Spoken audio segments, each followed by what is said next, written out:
Baik, selamat malam, Shalom Bapak Ibu, Saudara sekalian. Malam ini kita sudah sampai pada akhir dari kitab Yesaya, yaitu kesimpulan, sesi ke-8. Sebelum kita lanjutkan, mari kita berdoa lebih dahulu. Mari kita tundukkan kepala. Bapa yang di surga, sungguh kami menikmati untuk belajar firman kebenaran, agar seluruh hidup kami boleh mengerti dan boleh berjalan sesuai kehendak Tuhan. Jadikan seluruh hidup kami menjadi berkat bagi dunia yang gelap ini. Terima kasih Bapak, pakai mulut hamba-Mu untuk menyampaikan kebenaran ini. Ya, di dalam nama Tuhan Yesus kami berdoa dan mengucap syukur.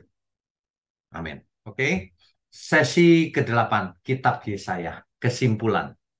Ini adalah sesi terakhir Kitab Yesaya.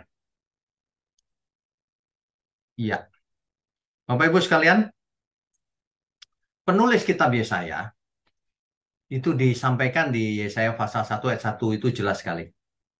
Yesaya bin Amos penulisnya ya. Nah, kenapa penulis ini adalah Yesaya sesuai dengan Alkitab itu sendiri. Meskipun ada penyelidikan bahwa penulisnya ada 2 atau 3 ya. Tapi ternyata tidak. Kenapa? Karena di pasal 40 sampai pasal 66, kan itu cerita setelah Yesaya mati. Berarti yang nulis bukan Yesaya dong. Enggak juga. Itu adalah nubuatan yang ditulis oleh Yesaya. Diperkuat lagi dengan ternyata kitab Yesaya yang paling tua dan lengkap, The Great Scroll of Isaiah, itu di Gulungan Laut Mati itu ternyata lengkap, tidak ada potongan-potongan gitu. Jadi ini merupakan satu kitab yang lengkap yang ditulis oleh Yesaya sendiri. Ya. Kalau kita lihat timelinenya, ini Bapak Ibu. Yesaya pasal 1 sampai 39 ini kan cerita tentang Yesaya mulai sebagai nabi sampai Yesaya mati. Nah, berikutnya pasal 40 sampai 66 kan berikutnya. Masa orang mati bisa menulis?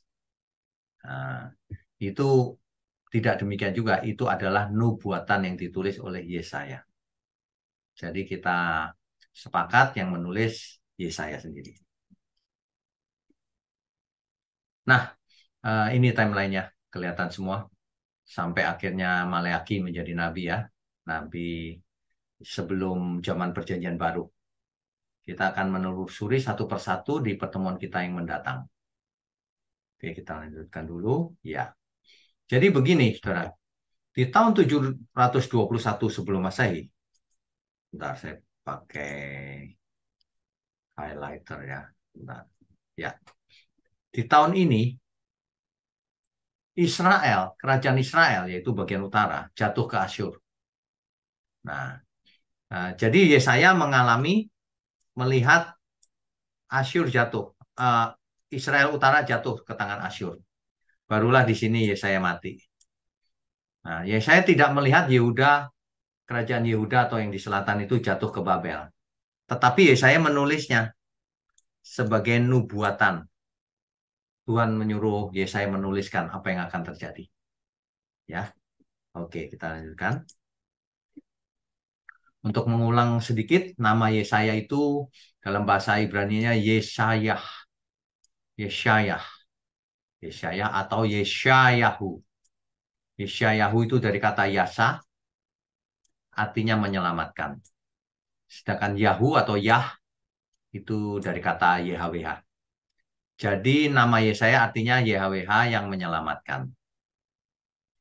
Nabi Yesaya adalah nabi kerajaan Yehuda, yaitu kerajaan selatan. Dan ia tinggal di Yerusalem. Pelayanannya selama 40 tahun, yaitu pada zamannya Raja Usia, Yotam, Ahaz, dan Hizkia. Sedangkan Yesaya adalah anak dari Amos. Amos di sini bukan Nabi Amos ya, Amos yang lain. Dan Yesaya dipanggil menjadi nabi pada tahun matinya Raja Usia. Sesuai dengan tulisan Yesaya pasal 6 ayat 1. Yesaya itu menjadi nabi ketika di tahun yang sama dengan matinya Raja Usia. Tujuan utama ditulisnya kitab Yesaya ini, yang pertama memperingatkan hukuman Tuhan jika bangsa Israel tidak taat kepada Taurat. tidak adil, semena-mena, menyembah dewa lain. Nah, itu ya. Itu uh, akan ada hukuman terhadap umat Tuhan di sini jika tidak taat. Nah, yang kedua, memanggil pulang umat Tuhan agar kembali ke Tuhan, jangan menyembah yang lain. Itu tujuan ditulisnya kitab Yesaya. Juga memberitakan bahwa umat Tuhan akan kembali dari pembuangan Babel. Meskipun nanti dikalahkan Babel, suatu hari akan kembali lagi. Saudara tentu tahu kenapa umat yang dari Yehuda ini suatu hari kembali lagi. Sesuai dengan nubuatan bahwa Mesias akan lahir dari suku Yehuda. Itu ya. Nah, yang keempat memberitakan bahwa akan datang Mesias bagi umat manusia. Itu tujuan utama dari kitab Yesaya itu ditulis. Ya. Nah, latar belakangnya ketika itu Yesaya sedang menulis itu. Waktu itu kerajaan Asyur sudah berkembang 150 tahun sebelum zamannya Yesaya, jadi sudah berkuasa lama. Nah, di bawah Raja Yehu, eh, Israel sudah membayar pajak ke Asyur ketika itu. Ya, ketika Yesaya masih muda, Asyur sudah mengalahkan Israel Utara dan mengasingkan orang-orang itu ke Asyur dan tidak pernah kembali. 13 tahun kemudian, Samaria jatuh. Jadi yang di utara, ibu kotanya pun jatuh 13 tahun kemudian. Dan sisa Israel di utara dibuang ke pembuangan, di Asyur. Nah, beberapa tahun kemudian, Sanherib dari Asyur menghancurkan Yehuda juga, 46 tembok kota, dan membawa 200.000 orang Yehuda ke pembuangan. Akhirnya, pada tahun 701 sebelum Masehi ketika Yesaya sudah tua, Asyur dihentikan di depan tembok Yerusalem oleh malaikat Tuhan. Gak bisa mengalahkan Yerusalem. Tuhan turut campur. Jadi seumur hidupnya Yesaya itu mengalami ancaman Asyur dan menyaksikan kehancuran seluruh negeri di tangan Asyur kecuali Yehuda Yerusalem tidak berhasil dikalahkan Asyur. Tapi kemudian dikalahkan oleh Babel, kita tahu ya. Ya. Jadi eh, yang terkenal dari kitab Yesaya ini adalah nubuatannya tentang Mesias. Contohnya Yesaya pasal 9 ayat 1 sampai 2. Akan ada waktunya Galilea akan dipenuhi dengan kemuliaan. Orang yang berjalan dalam gelap akan melihat terang yang besar. Ini kita tahu yang dimaksud. Suatu hari Yesus ada di Galilea. Orang melihat terang yang besar. Seorang anak telah lahir untuk kita, seorang putra telah diberikan untuk kita. Yang dimaksud anak Yesaya di zamannya, anak Raja Ahas di zamannya. Tetapi itu sekaligus menubuatkan kelahiran Yesus rupanya. Ia sendiri datang menyelamatkan kamu. Nah, yang ini, Roh Tuhan Allah ada padaku. 700 tahun kemudian, Yesus membaca ayat ini di kampung halamannya, di Nazaret, di suatu sinagoga, dan mengatakan kepada orang yang hadir di sinagoga itu, pada hari ini genaplah nas ini sewaktu kamu mendengarnya. Itu dicatat di Lukas 4 ayat 21. Saya mau ingatkan kepada Bapak Ibu Saudara sekalian, bahwa Alkitab ini kitab satu-satunya yang paling unik, yang mengandung nubuatan masa depan dan digenapi. Tidak ada satu kitab pun yang akan digenapi, terbukti digenapi di dunia ini. Dan penggenapannya bukan satu dua, ratusan nubuatan. Dan itu secara statistik tidak mungkin kebetulan. Kalau ada kitab lain yang satu kebetulan, satu itu bisa kebetulan. Tapi kalau ratusan nubuatan digenapi oleh satu orang, yaitu Yesus, maka itu tidak mungkin secara matematis, itu kebetulan tidak mungkin juga. Itulah tanda atau itulah kunci dari surga yang menandakan ini loh yang dari surga, yang lain bukan. Sebab tidak seorang pun bisa tahu masa depan kecuali Tuhan. Itulah nubuatan, ya. Oke. Nah, Yesaya menulis tentang Mesias, yaitu Mesias yang menderita. Ini berlawanan dengan harapan orang Yahudi ketika itu. Mesias itu nggak menderita, Mesias itu sang raja. yang akan mengusir penjajah, yang akan mendirikan kerajaan Israel Raya yang sukses seperti dulu zamannya Daud atau Salomo. Itu ya. Nah, di sini yang mengherankan, Yesaya malah menubuatkan Mesias yang menderita, tidak sesuai harapan orang waktu itu. Satu lagi bukti bahwa tulisan ini tidak ditujukan untuk orang masa itu, ditujukan di suatu hari di masa depan. Ya, ia dihina dan dihindari orang, seorang yang penuh kesengsaraan dan yang biasa menderita kesakitan. Ia sangat dihina sehingga orang menutup mukanya terhadap dia dan bagi kita pun dia tidak masuk hitungan. Mukanya rusak, saudara, disiksa dan seterusnya. Nah, yang di ayat 5 ini terkenal di Perjanjian Baru juga. Dan oleh bilur-bilurnya kita menjadi sembuh. Ini sering dipakai di Perjanjian Baru ya. Oke, kita lanjutkan ya. Ya, ini juga terus cerita tentang Mesias yang menderita. Nah, beberapa nubuatan di Perjanjian Lama yang digenapi oleh Yesus, ini cuma beberapa, saudara. Ada ratusan, ya. Misalnya, Mesias dilahirkan dari seorang perawan. Itu kan tidak masuk akal. Masa perawan bisa melahirkan bayi? Tapi itulah yang ditulis oleh Yesaya. Tapi orang Yahudi tidak percaya karena yang dipakai di kitab Yesaya itu bukan perawan. Almah itu artinya perempuan muda. Tetapi di Matius dan Lukas dipakai kata partenos yang artinya perempuan perawan. Nah, tapi itulah sebabnya orang Yahudi tidak mau pakai perjanjian baru. Dipikir salah ini konteksnya gitu. Bukan. Ini para rasul sedang menceritakan tentang Yesus. Itulah kebenaran. Ya, ia akan melayani di Galilea. Nah, yang tadi itu digenapi di Matius 4 ayat 13 sampai 17. Allah menyiapkan utusan mempersiapkan jalan bagi Mesias, Maleakhi 3 ayat 1 itu. Tapi digenapi di Matius 11 ayat 10, Lukas 7:27, Yohanes 1 ayat 23, ayat 29 sampai 30. Mesias berkenan bagi Allah dan menerima roh Allah. Digenapi di Matius, ini ayatnya. Roh Tuhan ada padaku. Yang tadi itu ya, kita sudah bahas yang tadi. Ia akan naik keledai masuk Yerusalem, Zakaria. Digenapi di Markus 11 ayat 7 sampai 9. Dan lain-lain.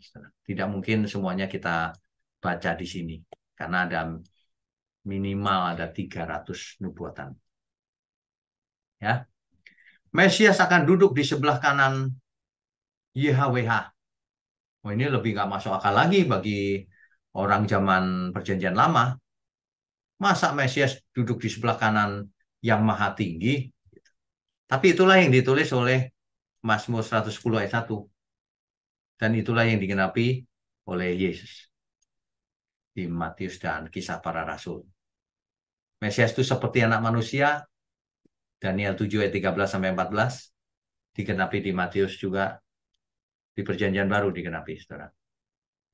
Yesus sendiri yang mengatakan keselamatan datang dari bangsa Yahudi, Yohanes 4 ayat 22, sebagai penggenapan proto-evangelion dan janji-janji Allah kepada nenek moyang Israel, Abraham, Ishak, Yakub. Yesus juga mengaku bahwa dirinya adalah Mesias, anak dari yang terpuji. Ini Yesus sendiri loh yang mengaku. Jadi kalau ada orang lain yang mengaku, di mana Yesus mengaku dirinya juru selamat, dirinya itu Tuhan. Dia tidak mengerti konteksnya dan dia tidak jujur. Saudara. Kalau kita lihat konteks Mesias dan anak dari yang terpuji ini, kenapa orang Yahudi marah? Karena inilah yang dimaksud oleh nubuatan Perjanjian Lama. Gitu. Ya. The Son of God, anak dari yang terpuji. Simeon menemukan Mesias akhirnya, menunjuk kepada Yesus. Ya. Oke, kita lanjutkan. Nah, ini dia. Bapak Ibu Saudara sekalian, kitab Yesaya ini, gulungan kitab Yesayanya, itu maksudnya adalah, bentar warnanya saya ganti ya. Bisa warnanya. Nah, ini dia. Oh, nggak bisa ya diwarnai. Oke, nggak apa-apa. Gulungan kitab Yesaya yang tertua itu hampir lengkap ditemukan. Umurnya 1000 tahun lebih tua dari manuskrip yang dipakai oleh Alkitab King James Version. Bapak Ibu Saudara tahu Alkitab King James Version, terjemahan bahasa Inggris? Itu manuskrip yang ia pakai, itu umurnya uh, lebih muda 1000 tahun. Nah, yang penemuan gulungan kitab Yesaya di Laut Mati, dekat Laut Mati, di Qumran ini, umurnya 1000 tahun lebih tua dibanding yang dipakai oleh King James Version, manuskripnya. Ya, tersembunyi 2000 tahun di dalam gua di Qumran. Ditemukan di abad di abad 20, di abad 19. Ya, 20. Itu di Gua Qumran. Tertulis di kulit binatang sekitar 100 tahun sebelum zaman Yesus. Ini sebelum zaman Yesus, saudara. Ini kitabnya, fotonya nih. Ya, yang di bawah ini daerah Qumran banyak gua, saudara. Itu kalau kita lihat di situ ada gua tuh. Ini salah satunya, contohnya. Itu guanya.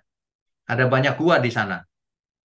Ternyata dahulu di abad 1 atau 2 abad sebelum zaman Yesus, orang Yahudi lari ke sana, mengasingkan diri, membawa gulungan kitab, dan itu ditemukan.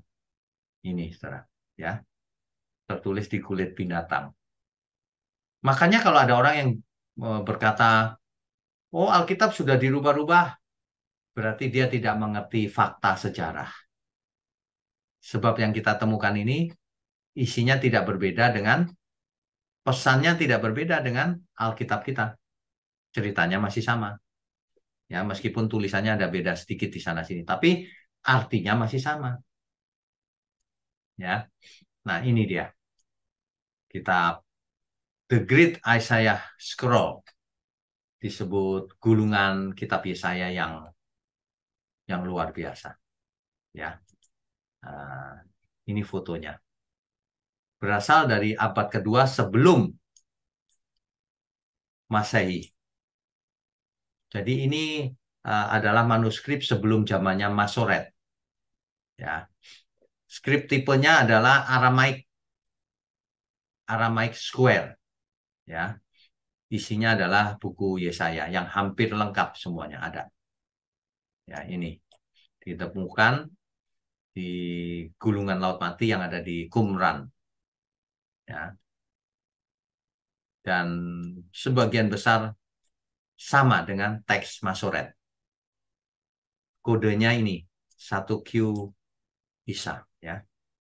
Oke, berikutnya ini yang di sebelah kanan ini adalah foto Museum Israel, saudara. Bulan Maret tahun ini saya ke Israel, mampir masuk ke dalam sini, Museum Israel. Ini yang di tengah ini gulungan kitab Yesaya tadi, ini nih yang dipamerkan ini. Nah, ini saya sedang berdiri di pinggirnya. Ini kitab Yesaya, gulungan kitab Yesaya. Ada beberapa orang yang komentar di YouTube saya tentang ini. Memangnya hari itu udah ada kertas gitu. Aduh, mengerikan ya orang zaman sekarang ya. Tidak mengerti tapi asal bunyi mulutnya. Memangnya hari itu sudah ada kertas. Ya kalau kertas seperti hari ini ya nggak ada, tapi kertas papirus ada. Tapi ada kulit binatang yang dipakai untuk menulis manuskrip Alkitab. Ya, jadi yang ditemukan itu papirus dan manuskrip yang ditulis di kulit binatang. Begitu. Memangnya sudah ada tulisan. Nah, ini lebih parah lagi. Zamannya Mesir kuno aja sudah ada tulisan. Ya, jadi eh, kalau bisa jangan asal bunyi, malu-maluin itu namanya. Ya, ini sebentar. Ini nggak bisa di play ya. Ini video sebenarnya, saudara. Kenapa nggak bisa di play ya?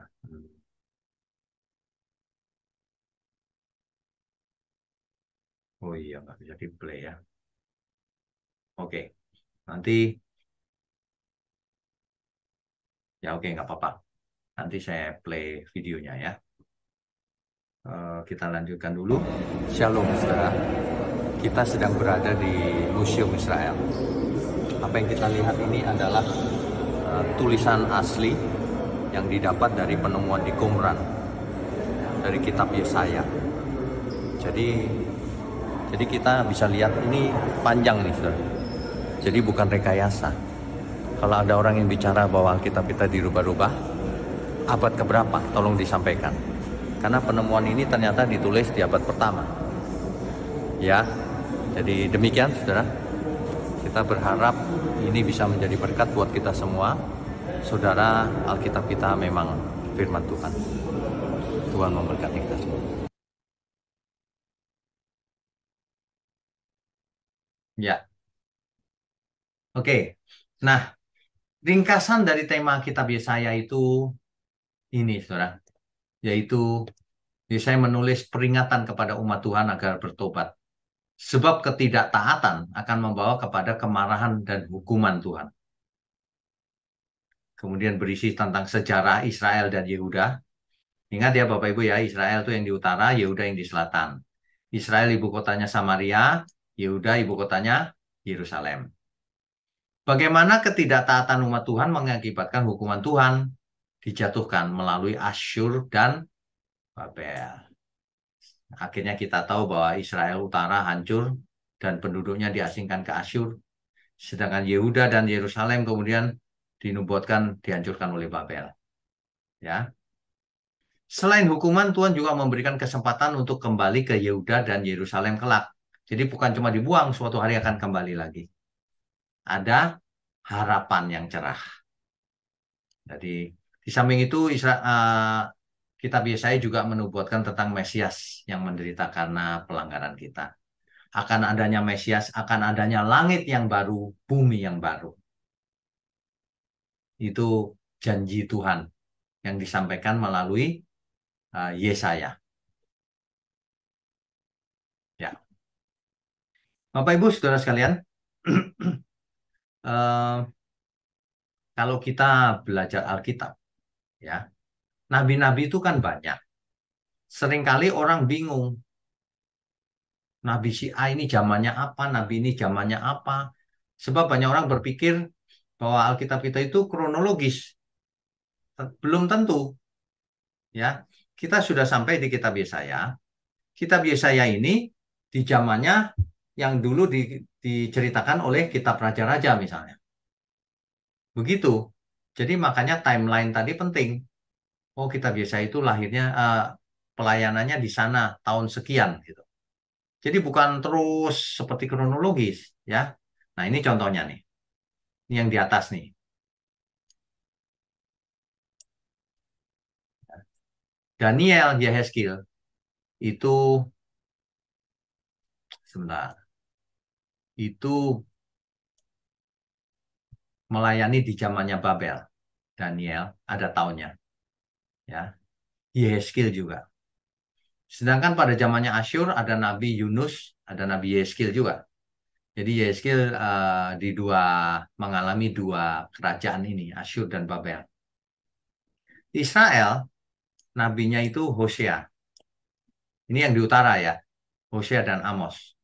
Sedangkan yang di selatan yaitu Yehuda. Itu ada Nabi Mika, Yesaya yang sedang kita bahas ini. Sefanya, Habakuk, Yeremia, Hagai, Zakaria, Maleaki. Ya, itu ada nabi-nabinya banyak. Sedangkan Yoel, Nabi Yoel tidak diketahui dia melayani di mana dan kapan. Di Edom ada Nabi Obadiah. Ya, jadi dengan demikian mudah-mudahan makin jelas supaya tidak salah mengerti. Bukan di satu zaman hanya ada satu nabi saja, bukan. Di satu zaman bisa ada banyak nabi bahkan. Bahkan ada banyak nabi yang tidak disebutkan namanya. Ratusan nabi tidak disebutkan namanya. Ya, tapi ada contoh satu saja nih misalnya. Eh, misalnya apa ya? Ini misalnya. Nabi Yunus dan Nabi Hosea kan taunya sama. Iya kan? Cuma Yunus melayani di Asyur, Hosea di Israel, kan begitu. Mana lagi yang mirip-mirip? Ada yang overlap satu sama lain. Hagai dan Zakaria kan sama ini tahunnya. Jadi ada Hagai, ada Zakaria, ya, begitu ya. Sehingga ke depan kita membahas nabi-nabi ini bisa membayangkan dengan benar. Ya, Rabu depan kita akan membahas kitab lanjutannya lagi, kitab Yeremia. Nabi Yeremia sering disebut nabi yang menangis. Kenapa? Nanti kita bahas. Ya, oke. Jadi dengan berakhirnya malam ini kita biasanya kesimpulan ada banyak hikmat yang kita bisa dapat dari kitab Yesaya ini. Ya, kalau seseorang tidak taat, Allah tidak pandang bulu. Israel dihajar. Tuhan memakai musuh untuk menghajar Israel. Asyur dan Babel ketika itu. Tapi Tuhan tidak menghajar untuk memusnahkannya. Tetapi suatu hari akan kembali, yaitu yang Yehuda. Sehingga Mesias akhirnya lahir dari suku Yehuda. Keturunannya Yehuda. Begitu, saudara. Dan satu lagi yang penting. Kalau kita baca Alkitab, kita tidak boleh kaku, literal, gitu. Nggak ketemu nanti maksudnya apa. Karena ada kisah-kisah yang itu nubuatan. Ada juga itu sisipan. Seperti Yesaya pasal 14, Yeskil pasal 28, sisipan tentang bintang timur putra fajar. Kita sudah belajar tentang hal itu ya. Tentu saja ada banyak orang yang tidak setuju ya terserah. Tapi faktanya demikian. Seandainya Yesaya 14 dan Yeskil 28 tidak diartikan sebagai bintang timur itu tidak diartikan sebagai setan, tapi diartikan hanya sebagai Raja Babel dan Raja Tirus, tapi di kitab Wahyu, di kitab-kitab yang lain di Perjanjian Baru ceritanya sama. Kan begitu. Jadi tidak berubah juga ceritanya. Oke, saya rasa malam ini bisa kita lanjutkan dengan diskusi dan tanya jawab.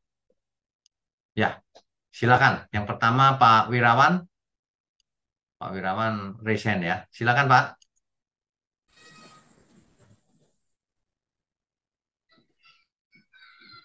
Pak Wirawan. Pak Wirawannya tidak ada. Ya. Shalom, Ada? shalom Pak Wi. Oh, shalom. Sorry, Silakan, silakan. belum saya unmute. Unmute. Pak, saya mau tanya, ya berhubungan dengan yang minggu lalu, boleh Pak? Oh, boleh. Yang Boleh. tentang setan, soalnya nggak keburu karena Boleh, boleh. banyak yang Silakan. nanya. Itu Pak, kalau nggak salah pertanyaannya gini Pak. Setan itu kan dia bolos. Ya, Itu satu pribadi. ya, Dia tidak omnipresent. ya.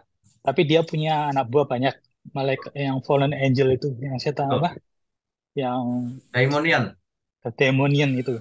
Itu yang banyak di mana-mana gitu, Pak. Betul. Roh jahat itu. Nah, apakah Tuhan Yesus juga sama, Pak? Itu satu pribadi aja, tidak omnipresent? Oh, oke, baik. Tuhan Yesus itu satu pribadi, Pak. Anak Allah. Karena begitu besar kasih Allah akan dunia ini, sehingga ia mengaruniakan anaknya yang tunggal. Tunggal. Supaya barang siapa kepadanya tidak binasa, melainkan beroleh hidup yang kekal. Tuhan Yesus tidak omnipresent ketika menjadi manusia. Oke, Iya dong. Lagi di Galilea masa oke. ada di tempat lain juga? Enggak. Ketika mengosongkan diri jadi manusia, dia tidak omnipresent. Gitu. Tapi setelah dia naik ke surga, dia omnipresent, Pak ya? Setelah dia naik ke surga, yang omnipresent Roh Kudus, Pak. Oh, Roh Kudus. Ya, rohnya Bapak ya, Pak ya? Jadi Bapak dan anak memerintah melalui Roh Kudus. Roh Kudus memancar ke seluruh langit dan bumi, surga dan semuanya ada. Betul. Omnipresent. Oke. Ya. Baik, Pak Winyo. Terima Oke. kasih banyak. Ya, Tuhan Tuhan berkati. berkati. Baik, berikutnya Pak Payaman. Silakan Pak. Shalom, selamat malam Pak. Shalom, selamat malam. waktu tahun 70 eh, Israel sudah diaspora.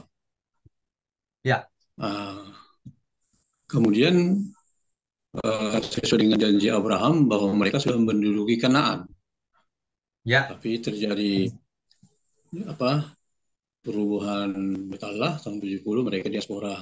Nah, ya. kemudian pertanyaan saya di sini, seberapa jauh atau mungkin apakah wilayah Kanaan yang dijanjikan Abraham sempat dikuasai oleh Israel sebelum diaspora pihak Israel ini? Uh, itu yang pertanyaan saya, Pak ya. Oke, Artinya saya seberapa jawab dulu. jauh? Saya jawab dulu ya. Ketika bangsa Israel sampai ke Kanaan, ya, kemudian bangsa Israel menguasai. Kenapa? Lalu dibagi-bagi menjadi 12 suku daerah. Ya, Nah, di zamannya Yosua, Pak. Di zaman Yosua itu seluruh tanah itu dibagi 12 ke suku-suku Israel. Masing-masing suku punya daerah. Gitu, Pak, jawabannya. jadi secara apa 100% wilayah yang dijanjikan Abraham itu sempat diduduki, Pak ya. Ya, diberikan kepada Israel. Ya, Sedangkan artinya penduduk aslinya Kanaan sudah lenyap, Pak, hari ini. Nggak ada. ya. Kemudian mereka diaspora, kemudian tahun 1948 kembali Ya, merdeka. kemerdekaan hingga sekarang terus peperangan-peperangan terjadi hingga saat ini. Ya, Apakah misalnya saat ini Israel yang diduduki setelah mereka kembali dari diaspora, eh, wilayah yang diduduki sekarang dan wilayah yang akan direbut ini bagaimana kira-kira perbandingannya, Pak? Sehingga tentu kan itu tanah kami sesuai dengan janji. ya. Nah, inilah yang membuat peperangan ini tidak akan pernah berakhir sampai selama-lamanya, Pak. Kenapa? Karena tanah itu menurut Alkitab kan sudah di zamannya Yosua sudah lengkap dibagi 12. Iya, Hari ini Pak. orang Kanaan juga tidak ada. Hari ini yang dimaksud Palestina kan orang Arab, Pak, sebenarnya. Orang Arab itu kan sudah ada di zamannya eh, di Alkitab juga sudah ada. Artinya bukan orang Kanaan yang sekarang ini. Nah, yang jadi masalah adalah ketika wilayah itu dibagi, mereka menolak, Pak. Maunya apa? Maunya semua wilayah. Nah, kalau maunya semua wilayah, ya siapa yang mau diusir ya, Pak? Makanya tidak akan pernah berhenti perangnya. Terus-menerus kan berulang sampai hari ini. Begitu. Padahal sudah setuju waktu tahun berapa gitu, bagi ya segini. Nah, Israel setuju, Palestina tidak setuju. Maunya lebih besar, ya nggak ada titik temu akhirnya. Sampai hari ini. Gitu. Begitu, Pak. Jadi tanah Israel yang diduduki oleh Israel sekarang ini boleh dikatakan masih di bawah 100% sesuai dengan yang dijanjikan waktu dulu di Hulu oleh Abraham, Pak ya. Eh, tidak juga, Pak. Batas-batasnya berubah-ubah. Oh, berubah-ubah, Yang Pak. Oh, keadaan politik. Bahkan iya. Bethlehem kan milik Palestina sekarang, Pak. Bethlehem. Padahal itu ada di tengah-tengah gitu. Jadi rupanya Tempat lahir ceplok sana sini. Jadi bagi-bagi aja, Pak. kan Ya, tempat kelahiran Yesus, Pak Bethlehem kan. ya, tapi itu milik Palestina sekarang. Oh, iya, Pak ya. Ya, makasih Pak. Selamat Ya, malam, Pak. oke, Tuhan berkati. Berikutnya Pak Oto, silakan Pak.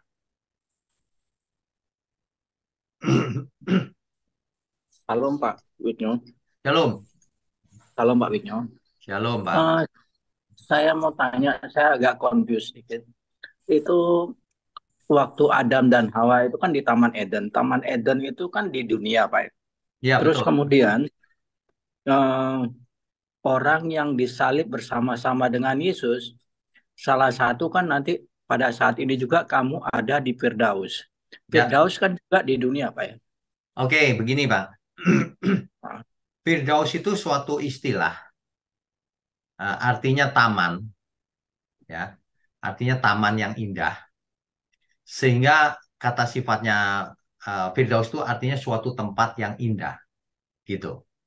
Nah, Eden mula-mula disebut Firdaus juga. Kenapa? Karena tempat yang nyaman, yang indah. Nah, tapi bukan berarti Eden itu namanya Firdaus, bukan. Eden ya Eden, Pak. Cuma Dia Firdaus, iya karena nyaman. Nah, sedangkan yang dimaksud Tuhan Yesus, hari ini juga engkau ada di Firdaus bersama aku. Itu bukan Eden yang dulu, Pak. Eden sudah nggak ada. Kan Eden sudah jadi negara lain, ya kan? Oh, Nah, saya ketika kalau seseorang mati, hari ini juga engkau bersama aku. Apanya, Pak? Kan rohnya. rohnya, Kan belum ada kebangkitan. ya Nah, benar. rohnya itulah yang menuju ke suatu dunia roh, di mana tempat itu nyaman. Yang diistilahkan dengan pangkuan Abraham. Ya, Jadi Firdaus yang dimaksud ini beda dengan Eden, bukan. Ini adalah dunia roh, di mana orang mati, kalau itu pada yang orang nyaman. percaya, rohnya akan sementara ada di Firdaus dulu. Gitu. Kalau kita menuju dengan doa Bapa kami yang ada di surga. Kalau yang dikatakan di surga itu apa? LB3 ya Pak ya? Oke, ini juga pertanyaannya bagus ini. Orang sering bingung dengan istilah LB3, surga, kerajaan surga, Yerusalem baru, satu lagi, sebelum dunia dijadikan ini, kan sudah ada surga, Pak. Kerajaan surga. Itu kerajaan surganya Allah Bapa. Sedangkan manusia nanti dibawa ke langit baru, bumi baru. Itu kerajaan surga, iya. Yang memerintah Tuhan Yesus. Di mana kita tidak tahu, tapi itu kerajaan yang fisik, langit yang baru, bumi yang baru. Tentu saja beda dengan surganya Allah Bapa, nggak nyampur, Pak. Beda. Karena Bapa itu roh. Kalau kita nanti dibangkitkan memiliki tubuh kemuliaan, beda. Begitu, Pak. Terus waktu Tuhan Yesus uh, naik ke surga itu di tempat Allah Bapa itu, tapi itu bukan di LB3 berarti Pak ya? Tuhan Yesus nanti memerintah di LB3, Pak. Di langit baru, bumi baru. Tetapi, sebagai anak tunggal Bapa, tentu ia bisa bertemu Bapaknya. Oke, bisa mengerti. Soalnya confused, sedikit Ya, confused. ya, ya. Saya tanya dengan anak saya tanya sama saya. Ya, udah jelas belum, Pak? Sudah. Udah ya, gituan. Terima kasih Tuhan Yesus memberkati. Oke, Tuhan Panjang umur. berkati. Ya, amin. Bu Meme, silakan.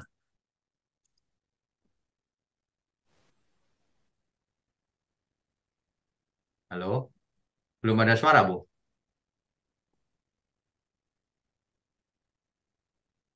Belum ada suara. Mungkin itu ya, headsetnya mesti cabut ya. Atau apa? Kok nggak ada suara? Halo? Nggak ada suara, Bu.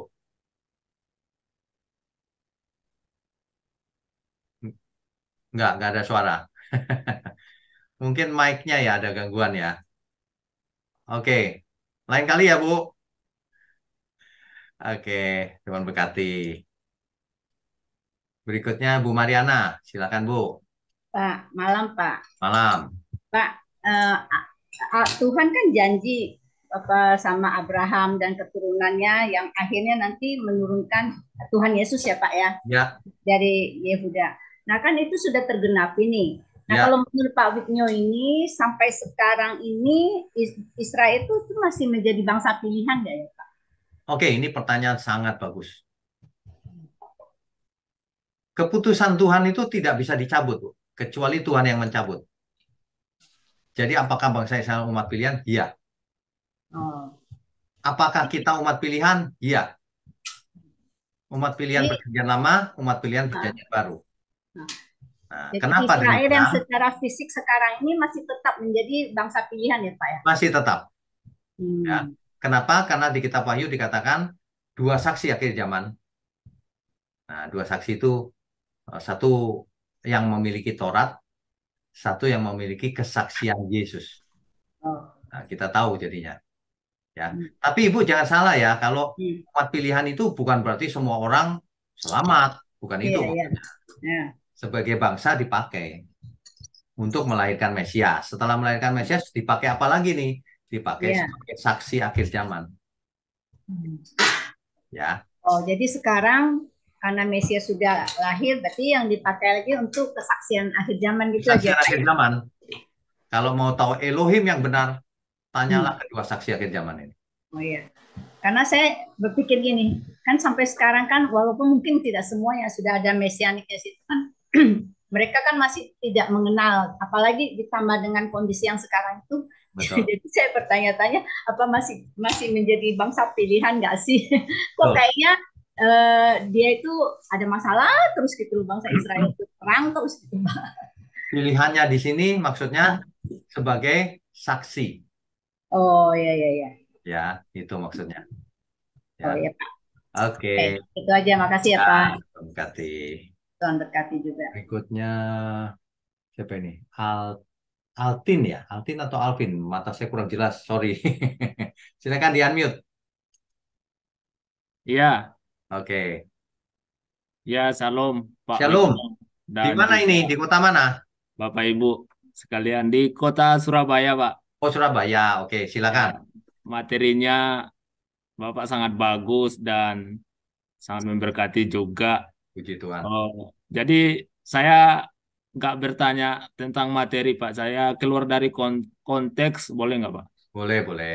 Ya, jadi kan saya ditantang dan juga ditantang dari pendiskusian. Jadi saya seorang mahasiswa teologi juga. Oke. Jadi saya mau tanya tentang Yesus, Pak. Kami sering memperdebatkan, jadi mohon izin saya tanya tentang Yesus itu apakah ada dua rohnya ketika dia naik ke surga dan tubuhnya kan sudah jelas ya tubuh kemuliaan, Pak. Ya. Jadi pertanyaan saya, apakah Yesus itu punya dua roh, Pak? Kenapa nanyanya begitu? Ya kan itu pertanyaan orang-orang, Pak. Oh, oke, oke. Baik. Jadi saya tanya. Yesus punya satu roh saja, roh Yesus. Sama seperti kita punya satu roh saja yang berasal dari Allah kita. Satu pribadi. Kalau dua roh kan dua pribadi.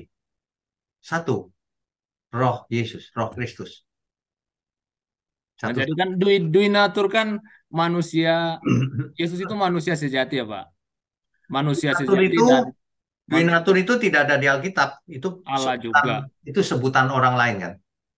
Itu kan Ya, manusia yang membuat konsep Dwi Natur. ya doktrin Pak. Ya, doktrin.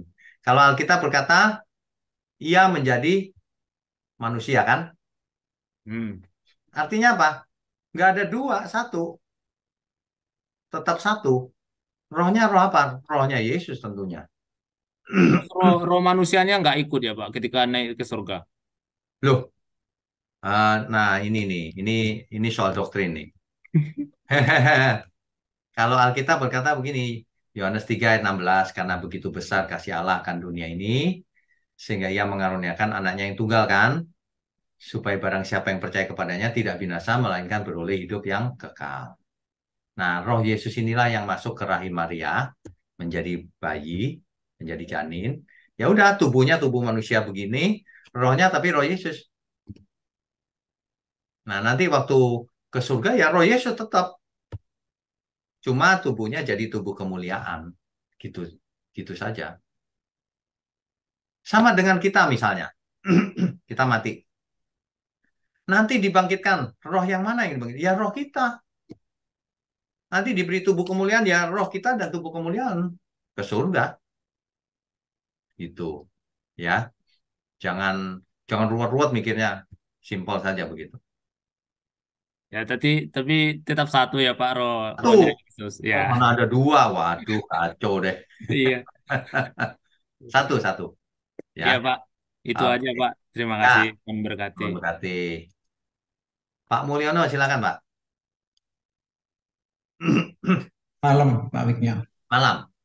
Pak, ini soal penulisan ini, Pak. Tadi kan Pak Wignya nyebut kalau Yesaya 1 sampai 39 tuh Yesaya yang nulis. Kalau berikutnya kan banyak yang diperdebatkan. Akhirnya Ya, Pak Wignya kan menyatakan bahwa itu Yesaya yang nulis karena tentang nubuatan. Nah, nubuatan. ini saya bicara soal penulisan ini, Pak.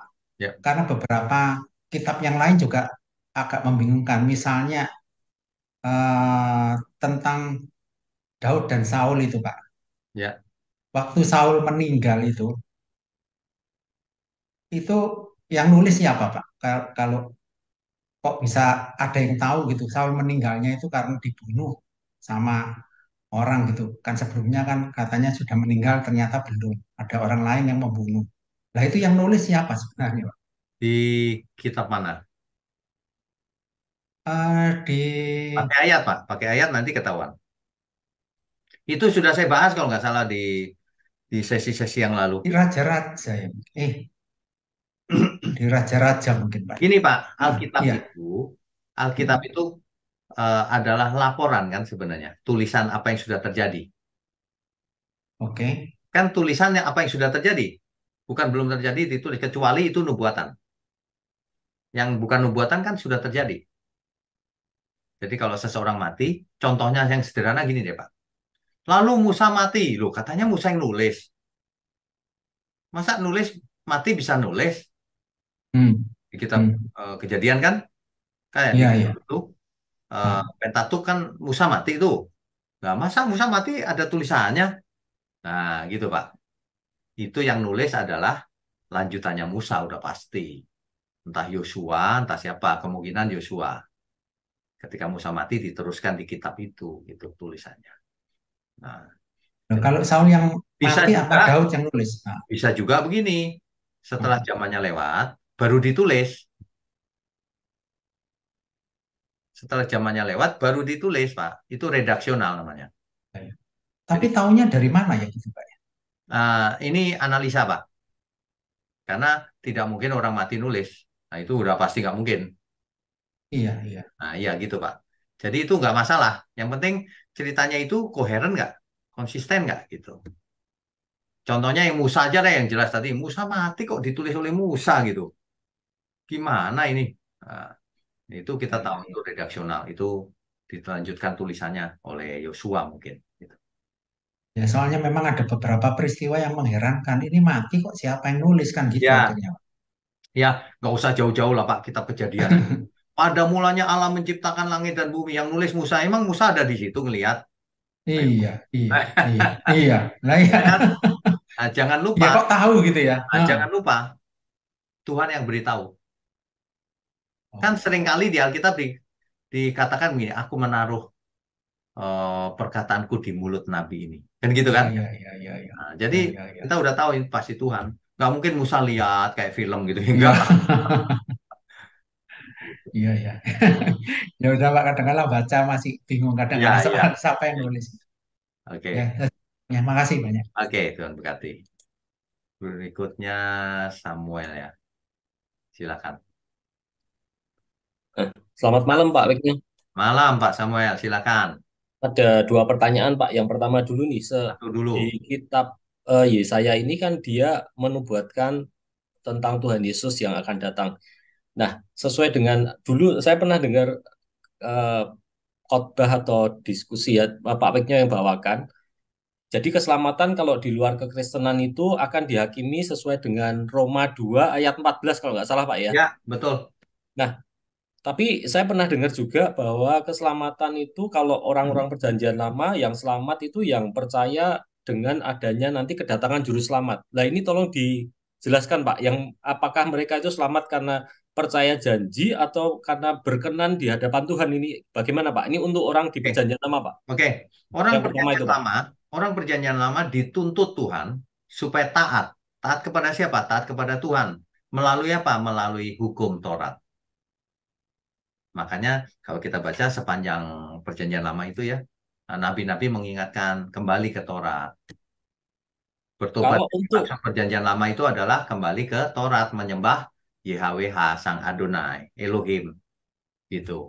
oh jadi keselamatan di perjanjian lama orang yang sesuai kehendak Tuhan dengan mengikuti hukum Taurat gitu Pak ya, Ya, yang melakukan hukum yang Taurat yang melakukan. dibenarkan.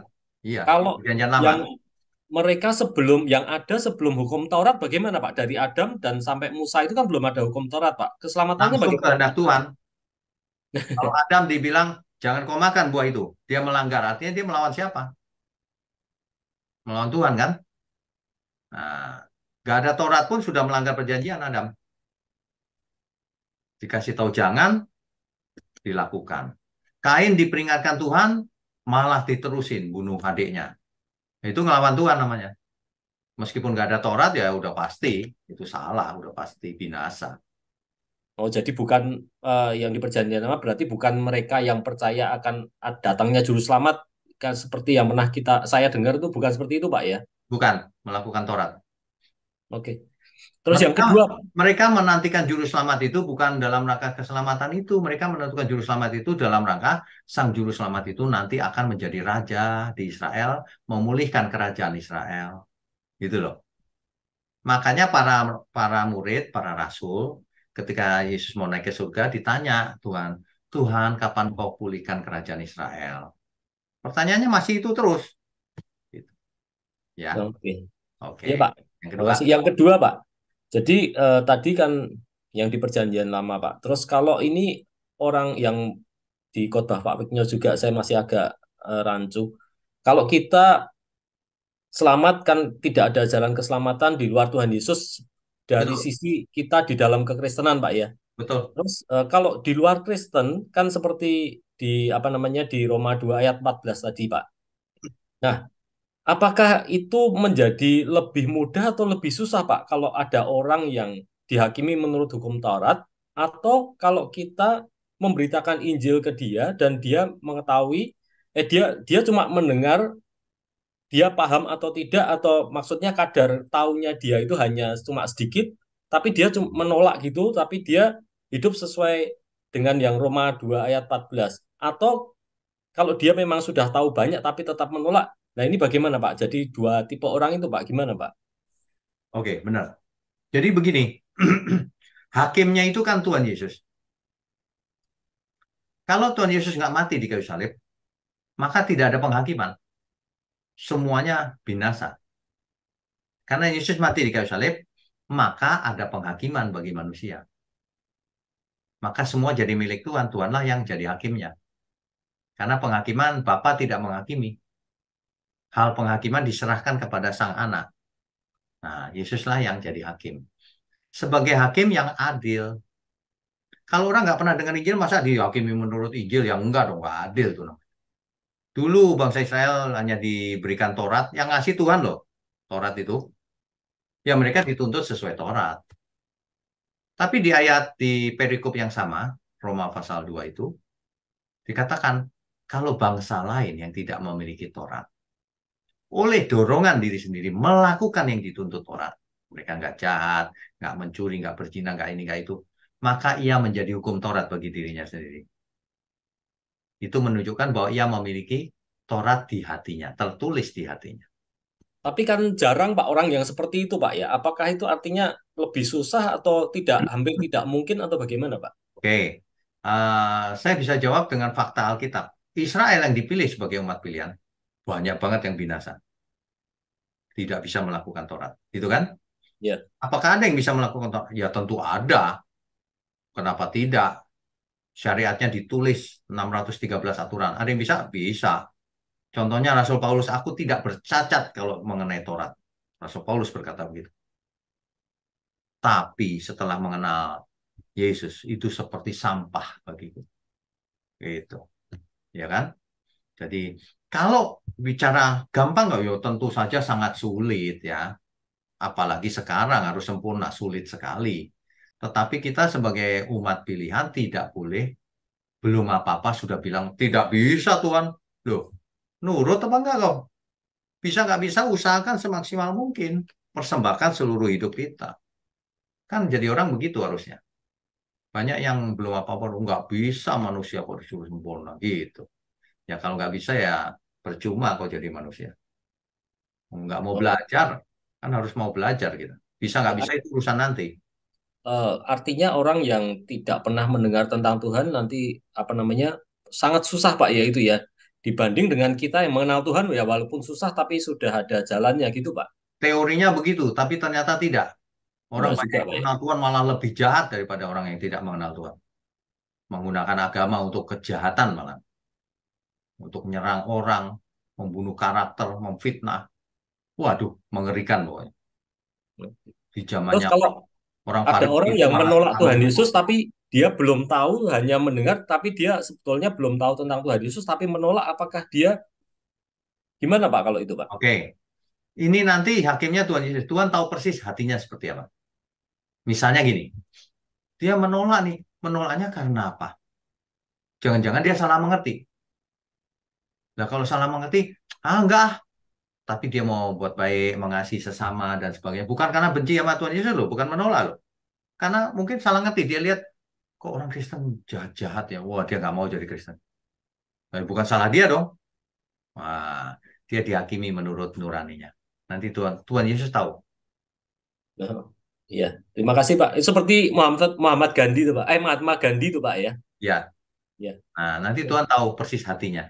Ya. Kalau orang menolak, membenci Yesus, kan ada yang membenci Yesus kan kenal aja, enggak membenci.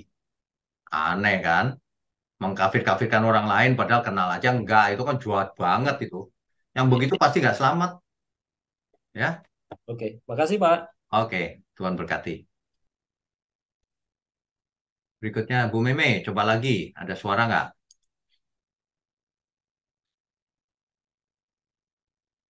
Ya, nggak ada lagi, Bu. Komputernya ini kayaknya. Komputernya. Nggak apa-apa. Rupanya hari ini Ibu tidak boleh bertanya. Nggak apa-apa. Yang penting diberkati ya. Oke, amin. Berikutnya Pak Petrus, silakan. Shalom Bapak Pendeta. Shalom, shalom. Ya, ya. Ini ada Salah saya dong yang harusnya. Kembali gitu. beberapa. Ada Ada. dua suara. Halo. Halo, ya. Shalom. Shalom. Ya. Ya. Salam, salah saya Pak, salah Pak. Terus yang mana nih Pak? Pak Petrus pakai dua device ya? Ada dua Petrus itu Pak, orangnya berbeda. Oh, orangnya berbeda. Oh, sorry. Saya duluan Pak. Oke, silakan. Silakan. Maaf ya Pak. Pak Cembeo. Ya, Sorry ya silakan. Pak, saya duluan ya Pak ya. Ya, silakan. Ini berbentuk pertanyaan juga dari rekan-rekan sebelah, dari teman-teman kita dari seberang. Ya. Nah, pertanyaan pertama gini Pak. Dia bertanya, benar nggak Pak di bumi seperti di surga? Apakah nanti kita di sana, apa kita hidup di Mohon penjelasan Pak. Barusan hilang suaranya. Apakah di sana kenapa? Kan ada pertanyaan ke saya, di bumi seperti di surga. Nah, apakah nanti kalau kita berpulang nanti, apa kehidupan di sana sama seperti di bumi? Kan tertulisnya begitu, di bumi seperti di surga. Tidak ada Mohon tulisan itu, penjelasannya. Pak. Tidak ada tulisan itu. Tulisan itu di mana? Itu kalau nggak salah di doa Bapa kami ya. Oke, kalau doa Bapak kami nggak bisa dipotong gitu, Kak. Kalimatnya harus lengkap. Nah, ini kan Kalau pertanyaan orang seberang potongan-potongan juga. nggak usah dijawab, Pak. Kalau potongan-potongan. Oh, seperti itu. Oke, Kalimatnya siap. harus lengkap. Jadilah kehendakmu di bumi seperti di surga. Apa yang sepertinya? Kehendak Tuhan.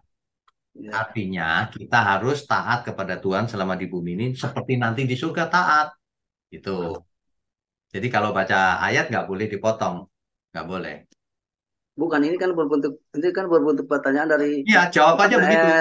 saudara kita dari seberang. Jawab saja begitu. Ya. Itu kan potongan ayat memang boleh dipotong. Kalau boleh dipotong, saya potong-potong ceritanya lain semua loh.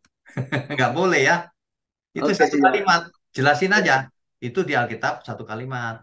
Jadilah kehendakmu di bumi seperti di surga. Jadi apa yang dimaksud? Kehendak Tuhan. Di bumi ini harus sama seperti di surga. Kita harus taat. Itu maksudnya. Bukan keadaan di bumi sama dengan di surga apa enggak. Bukan itu pertanyaannya. Jadi dia maksudnya Salah pertanyaan dia. apakah kehidupan kita sama nanti dengan di sana? Itu maksudnya. Tapi jangan pakai ayat itu. Ayat itu artinya bukan itu. Ya. Tentu Terus kedua, Pak. bumi ini tidak sama dengan surga. Siapa yang bilang sama? Ya. Bumi ini ada setan, ada roh-roh jahat, ada orang jahat. Gitu. Di sana nggak ada semua karena semua sudah dibinasakan di neraka. Gitu. Oke, yang kedua, Pak. Ya. Ini pertanyaan juga dari seberang juga. Nah, misalkan gini, dalam pernikahan yang satunya Muslim, yang perempuannya Kristen, Ya. nikah mengikuti suaminya, otomatis Muslim dong, Pak. Ya. Nah, Terus? Suaminya sudah meninggal. Ya. Nah, tinggal dia sendiri. Ya. Nah, dia begini, saya percaya dalam hati saya bilang begitu, saya percaya Tuhan Yesus. Tapikah ketika dia meninggal nanti, dikubur secara Muslim, tapi dia cuma mengaku dalam hati dia bahwa dia kembali percaya Tuhan Yesus. Apakah itu mendapat keselamatan dia nantinya, Pak? Nanti Tuhan Yesus yang akan jadi hakim. Tuhan tahu persis apakah hatinya itu benar percaya atau tidak. Sebab yang namanya orang percaya tidak bisa dalam hati. Saya mengasihi orang tuaku loh dalam hatiku. Oh, nggak bisa. Saya olahraga loh dalam hati. Oh, nggak bisa. Saya mencintai orang dalam hati. Nggak bisa. Cinta itu harus kelihatan. Harus diekspresikan. Ada nggak seorang suami cinta sama istrinya dalam hati saja? Itu bukan cinta namanya. Ya, tapi itu kembali lagi nanti Tuhan yang bisa baca hati seseorang. Jadi kesimpulannya gini, Pak. Maksudnya kesimpulannya gini ya, Pak ya. Berarti dia harus, kalau misalnya itu dia harus berani ambil keputusan untuk kembali. Iya dong, namanya Ya, betul, iman ya. itu selalu harus ada buktinya, kan gitu. Kalau bertobat dalam hati ya mana ada. Bertobat itu perubahan hidup, gitu. Iya, itu dia sebenarnya kan dia ingin kembali gitu, Pak. Ya. Mungkin dia takut sama keluarga suami apa gimana. Jadi dia pikirnya, udah saya cukup dalam hati aja. Apakah saya cukup dalam hati bisa selamat saya, dia bilang gitu. Ya nanti surganya jauh dalam hati aja ya, nggak usah surga beneran. Berarti keputusannya dia harus benar-benar ambil komitmen ya, Pak ya. Harus. Iyalah. Oke. Terima kasih, Pak. Yo, itu saja. Oke, Tuhan berkati. Berikutnya tulisannya John. Silakan. Yes. Cek. Ya, suaranya Halo. ada. Ya, silakan. Ada, Pak? Ada. Ya, Pak. Saya mau tanya tentang ini, Pak, tubuh kemuliaan. Ya. Nanti kan pada saat hari kebangkitan kan kita dibangkitkan dalam keadaan tubuh kemuliaan gitu kan. Ya, benar. Itu tubuh kemuliaannya itu sama nggak apa yang tubuh kemuliaan yang kita dapat seperti Yesus Kristus pada saat bangkit itu. Oke. Kalau Yesus Kristus bangkit kan itu kan tubuhnya tubuh yang pas disiksa itu kan yang dibangkitkan kan. Ya. Nah, kalau kita sendiri itu gimana, Pak? Oke, baik. Tubuh kemuliaan itu hari ini kita belum pernah lihat. Nah, tetapi Alkitab berkata bahwa tubuh itu tidak bisa mati lagi. Dia kekal. Ya kan? Nah, yang penting perlu kita tahu itu, dia kekal. Jadi, seperti apa kita tidak tahu persis, tapi yang jelas, yang bisa dipastikan adalah ketika kita hidup lagi, matanya tetap begini, hidungnya tetap satu, bukannya 10. Bukan tubuh yang aneh, tubuhnya tubuh manusia, tapi jenisnya tubuh kemuliaan, yang tidak bisa mati lagi. Itu yang saya bisa berikan jawabannya. Nah, coba saya tambahin lagi. Kalau misalnya seandainya orang-orang difabel tuh gimana, Pak? Orang-orang apa? Yang percaya. Oh, difabel. Difabel. Oke. Begini, di surga tidak ada lagi kecacatan apapun. Jadi semuanya akan dipulihkan di surga, disempurnakan. Dengan tubuh kemuliaan itu sempurna semuanya. Dan satu lagi, kalau orang meninggal sudah tua, tubuh kemuliaannya ya pasti nggak tua. Sel-sel tua tidak ada di sana. Selnya sempurna kan? Kalau sel sempurna pasti muda. Simple aja mikirnya. Kalau di sana tidak bisa mati, artinya tidak ada penuaan. Kenapa manusia tua? Karena selnya membelah diri menjadi tua. Tidak bisa hidup kekal. Gitu. Oh, berarti beda ya, Pak ya, sama yang ini tuh apa Tuhan Yesus yang zaman dulu itu ya, tubuhnya ya. Kalau saya bisa simpulkan ya. Ya, bisa beda, bisa sama tubuh kemuliaannya, tetapi menurut saya beda. Karena apa? Karena Yesus kan istimewa. Dia rajanya nanti. Iya. Ya, kita umat pilihan. Jadi menurut saya beda sih. Tapi yang bisa dipastikan adalah sama-sama tidak bisa mati dong. Tubuh kemuliaan kan? Iya, pasti. Gitu. Ya. Satu lagi, Pak. Boleh, silakan. Ini apa tentang nabi-nabi, Pak? Ya. Contohnya seperti Abraham, Ishak, Yakub, itu kan kalau menurut agama yang seberang kan itu kan mereka nganggapnya nabi. Ya. Nah, kalau di kita Kristen sendiri itu nabi itu disebut nabi karena ada tulisan-tulisannya kan, dia berapa banyak tulisan yang dia bikin, nabi besar, nabi kecil. Nah, kalau menurut pandangan Bapak itu gimana? Oke, kita pakai Alkitab soalnya ya. Kalau pakai Alkitab, Ya. Abraham disebut nabi. Oh, nabi. Ishak dan Yakub tidak disebut nabi. Tapi Abraham Itu tidak menulis. Yang makanya Abraham disebut bapak segala bangsa kan. Kalau nabi itu Musa yang mulai besar, terbesar itu Musa menurut orang Perjanjian Lama. Nah, nabi itu tidak selalu nulis. Ada banyak nabi yang namanya bahkan nggak ditulis di Alkitab. Jadi nabi itu fungsinya menyampaikan pesan Tuhan. Itu aja. Hmm, Ya. oke, Pak. Makasih, Pak. Ya, Tuhan berkati. Ya, Tuhan. Nah, terakhir Pak Kris ya, silakan Pak. Shalom Pak. Shalom. Pak, saya itu mendengar katanya bahkan Yesaya terutama yang pasal 53 itu sama orang-orang Yahudi zaman sekarang itu nggak mau baca mereka Pak. Karena Alasannya apa? karena kan Mesiasnya udah datang, mereka nggak mau ngakuin itu Pak. Padahal kan tadi dibahas juga ya, ini kan bangsa pilihan nih Pak ya. Ya. Bahkan dia juga saksi juga kan di akhir zaman, mereka itu kan saksi. Ya. Apakah itu karena kena tipu muslihat iblis atau orangnya sendiri, gimana ya Pak? Ini menurut saya ya, kan saya sudah sampaikan tuh yang mengapa mereka menolak Yesus sebagai Mesias. Menurut saya karena mereka itu cara menafsir Alkitabnya itu kaku, harafiah, hampir selalu harafiah, maka mereka kehilangan kebenaran. Ketika masuk ke Perjanjian Baru, Mesiasnya tidak sesuai yang diharapkan, terus ayat-ayat diartikan kok beda konteksnya, dan sebagainya itu. Jadi mereka begitu. Mereka kekeh banget dengan prinsip mereka yang kaku itu. Menurut saya sih begitu. Berarti pilihan mereka sendiri ya Pak ya? Pilihan mereka sendiri. Itu Tapi ngetren loh Pak sekarang yang kalau Pak Wik ngikuti juga kan banyak yang orang-orang Kristen juga lagi belajarnya ke Ibrani-Ibranian gitu, ke Yahudi-Yahudian. Oh iya. Jadi istilahnya mereka pesat gitu loh Pak istilahnya. Ya. Saya pernah ngikutin sih soalnya kayak gitu-gitu. Ya, kan jangan salah. Penafsiran atau hermeneutiknya Yahudi itu tidak hanya peshat.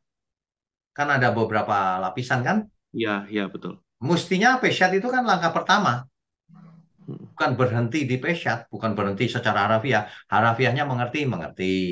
Ada cerita apa, ada makna apa sebenarnya di balik peshatnya itu. Nah, itu yang benar harus diikuti.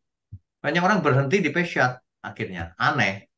Hermeneutiknya ada lambang-lambang yang makin dalam. Gitu. Ya, ya Pak. Ya. Satu lagi ya Pak ya. Boleh. Ini ya nggak tahu ya. Kalau menurut saya kok ini niru-niru orang Yahudi nih. Barusan saya dapat dikirimin ayat gitu Pak. Yeremia 3 ayat 19. Maksudnya orang ini ngomong kalau tenang aja, Tuhan itu kalau kamu merasa ditinggalkan Tuhan, pakai ayat ini Pak, Yeremia 3:19. Coba dibaca biar Saya semua boleh tahu. baca ya Pak ya. Tadinya pikirku, sungguh aku mau menempatkan engkau di tengah-tengah anak-anakku dan memberikan kepadamu negeri yang indah, milik pusaka yang paling permai dari bangsa-bangsa. Pikirku engkau akan memanggil aku Bapakku dan tidak akan berbalik dari mengikuti aku. Nah, tapi orang-orang tuh nggak mau baca ayat selanjutnya itu loh, Pak. Itu penyakit namanya, ayatiah. Aduh. Nah, kan jadi sama kayak orang-orang Yahudi gitu, Pak. Bacanya satu tok gitu loh. Terus ada yang nggak mau dibaca. Padahal ayat selanjutnya ini Tuhan lagi marah gitu loh. Iya. Saya boleh baca, Pak, yang ayat 20? Boleh, silakan. Tetapi sesungguhnya seperti seorang istri yang tidak setia terhadap temannya, demikianlah kamu tidak setia terhadap aku, hai kaum Israel. Demikianlah firman Tuhan. Kan capek Pak kalau kayak gitu cara bacanya. Sama dengan Maleakhi 3 ayat 10 itu, sering dipakai orang kan. Seneng banget gitu, padahal itu Tuhan lagi marah. Banyak orang begitu, makanya kita mesti berusaha menyampaikan kebenaran, prinsip-prinsip supaya semua orang makin lama makin cerdas. Tidak suka motong-motong ayat. Tadi satu kalimat aja dipotong kan? Iya. Seperti di bumi, seperti di surga. Nah, kepotong begitu itu Jangan. Motong itu nggak ngerti nanti aslinya. Aslinya, oh ternyata kehendak Tuhan harus sama di surga di bumi, ditaati. Nah ini juga begitu. Kayaknya Tuhan lagi senang nih sama aku. Tuhan lagi marah, tetapi sesungguhnya kamu seperti seorang istri yang tidak setia. Kan gitu. Nanti ada lagi Pak Grace, orang ngomong gini, tapi aku nggak mau baca 20-nya 19-nya aja. Aduh. Aneh kan? Ada, saya udah ketemu. Maliaki 3 ayat 10. Ayat 9-nya baca. Oh, tapi itu saya nggak aminkan ayat 9-nya, ayat 10-nya aja saya aminkan. Oh ya, kamu bikin aja kitab suci sendiri kalau gitu. Itu tipuan iblis atau orangnya, Pak? Sama pertanyaan Itu saya. menurut saya Gimana ada ya? dua faktor. Satu iblis, kedua orangnya memang suka begitu, nggak mau suka belajar. Iblis itu kan permainan itu, diplesetkan kecil-kecil, dikurangi, ditambahin. Nah, manusia kalau mau cari kebenaran nggak mungkin terpleset. Ya salah pun akhirnya akan tahu. Tapi ini enggak. Dikasih tahu yang salah pun enggak. Begini. Nah, dia terpengaruh sama iblis tuh. Ya, ya. Gitu. Oke. Ya. Ya. Itu saja, Pak Grace? Ya, ya Pak. Itu aja. Oke, Thank you, Pak. Baik, Bapak Ibu, Saudara, sudah selesai ya malam ini ya. Kita tundukkan kepala yuk. Kita berdoa. Bapa yang di surga, Bapa yang sungguh baik, terima kasih untuk kebenaran firman-Mu ini. Biarlah setiap kali kami mendengar firman, kami diubahkan seluruh hidup kami. Terima kasih Tuhan, berkati seluruh umat-Mu dimanapun berada. Baik yang malam ini hadir maupun yang nanti akan mendengarkan lewat YouTube. Terima kasih Tuhan, berkati seluruh tangan-tangan yang mendukung pekerjaan. Juga semua kami. Tolong buat kami untuk sehat, umur panjang, sehingga kami boleh belajar, menyempurnakan diri, berkenan bagi Tuhan. Terima kasih, hanya dalam nama Tuhan Yesus kami berdoa dan mengucap syukur. Amin. Saudara sekalian, bicara soal kebenaran, setiap orang merasa benar. Makanya semua kecap dinomor satukan. Ada orang yang mengatakan, saya paling benar, ini paling benar, itu paling benar. Mana sebenarnya yang paling benar? Oleh sebab itu, hadiri seminar 7 natur kebenaran dan aplikasinya. Seminar ini wajib dihadiri oleh para teolog, apologet, pengkhotbah, bahkan oleh para jemaat sendiri. Agar kita bisa membedakan manakah yang benar, manakah yang salah. Inilah alat uji kebenaran yang sangat objektif dan alkitabiah. Pastikan saudara ikut dan ajak seluruh saudara dan sahabat-sahabat. Bapak-bapak dan ibu-ibu yang terkasih dimanapun berada, yuk kita belajar pelajaran Alkitab bersama secara online setiap hari Rabu jam 7 malam bersama pendeta Bapak Wiknyo Tanto secara online, bisa melalui Zoom. Tetapi kita harus mendaftarkan dulu ke nomor berikut ini. Selamat bergabung dan Tuhan Yesus memberkati.